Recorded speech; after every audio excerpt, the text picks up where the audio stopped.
Hi guys, so today's video is going to be hopefully a helpful instructional video tutorial on how to use MyFitnessPal.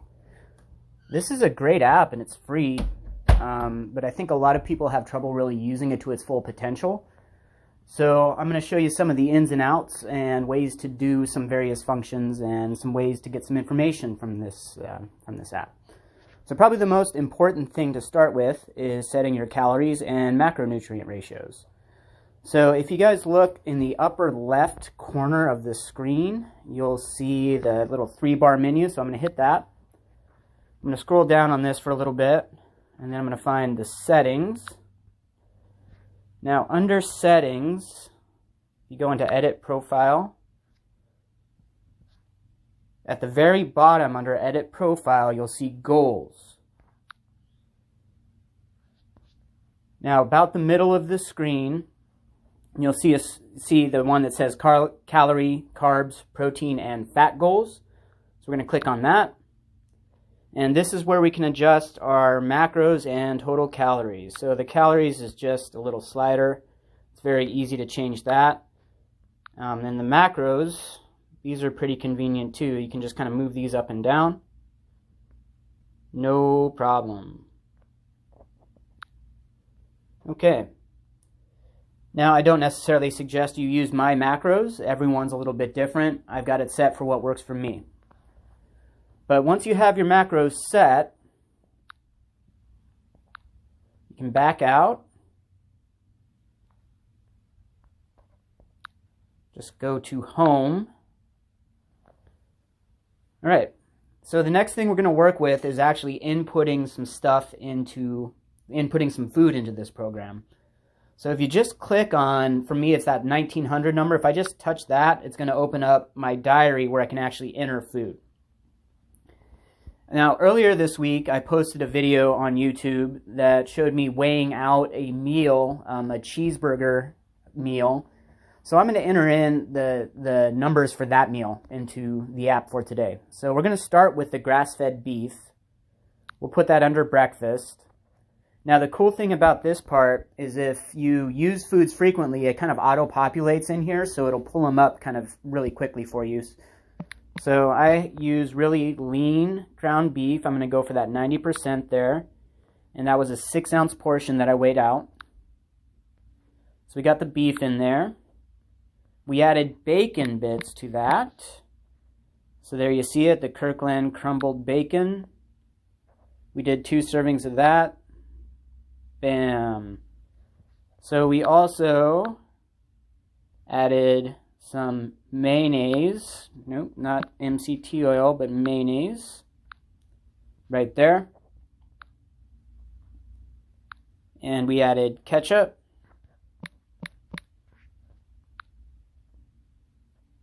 So I'm just going through and adding that meal kind of piece by piece. There was a piece of cheese there, some Colby cheese. 2.3 ounces.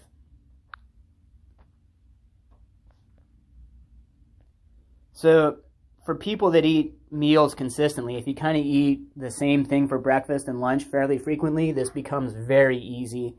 And there's also options. If you look in this menu, after you go to add a food, you'll see at the top there's multi-add and my foods and meals and recipes.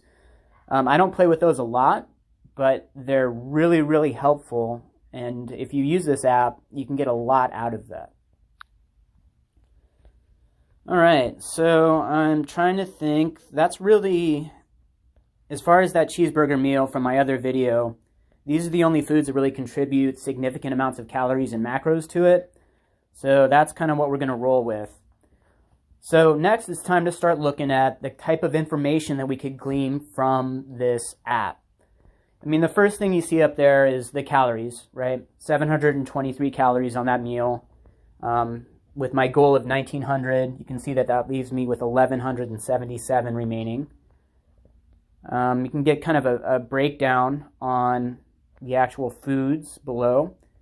Now right now I've got my phone in kind of a vertical orientation, but if I switch it to a horizontal orientation, you'll see my screen flip there. And now you can see that I've got a little bit more detailed breakdown of all of those foods just readily visible. You can see I can see my calories for each food, my carbs, protein, fat, all of that. Okay, cool. So I'm going back to my vertical orientation. Now, another really, really useful tool in MyFitnessPal is these nutrition graphs at the bottom. So if you look at the bottom of the screen on kind of the bottom left, not quite at the bottom, but on that bottom left side, you'll see that graph that says nutrition. So when I click on that, there's actually 3 different graphs that I can use, and I've got it set to the macros one. So if you look on the top of the screen, you see I can do either calories, nutrients, or macros.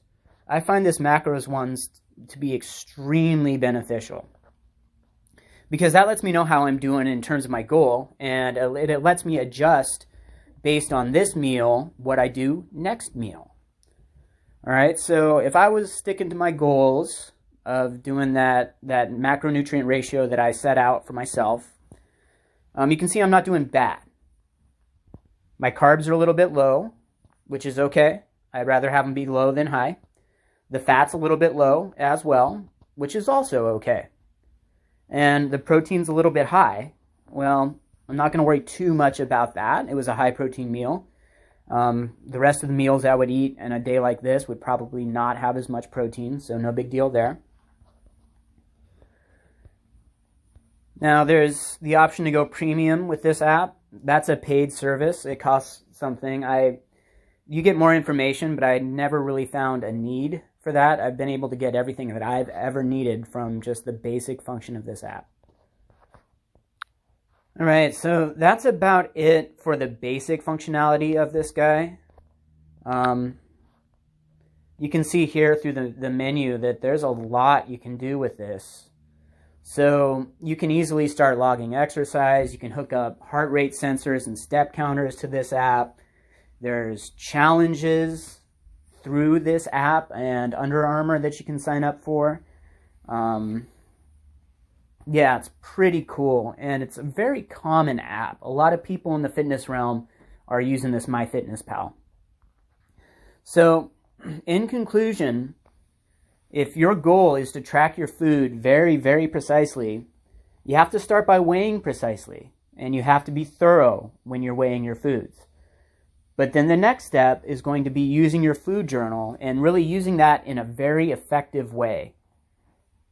Part of that would be selecting the right foods. So for instance, the ground beef on this video, that I selected, well, I get my grass-fed ground beef from my father, so this is at best a guesstimate. I don't know if it's exactly what the Strauss grass-fed beef is, but I know it's lean. I know it's lean. It's probably a little bit leaner than 90%. So I feel pretty good with this selection for entering that grass-fed beef. I would not want to enter something that would say, you know, the macro information for, say, 80-20 ground beef. All right, 80-20 ground beef is going to be very different macronutrient ratios than my 90% lean grass-fed beef. So if you choose the right selections, you'll be a lot more accurate, and a lot of foods, if you have a barcode on the wrapper of the food that you use, you can actually use that pretty well too. So if I go into add a food, you'll see in kind of the upper right corner, there's a little barcode scanner. I'm going to click on that, and it just pulls up the screen. I'm getting a tour of my bedroom right now, but I'm going to scan something for you guys. There we go. Some Icebreakers mints that I had laying around. And you can see it just pulls up the information right there. Pretty cool. All right, guys, so that's it for today. That's my video on the functionality of MyFitnessPal. I hope you guys find this helpful. I hope my language was not too hard to follow. Please ask questions, and I'm happy to follow up.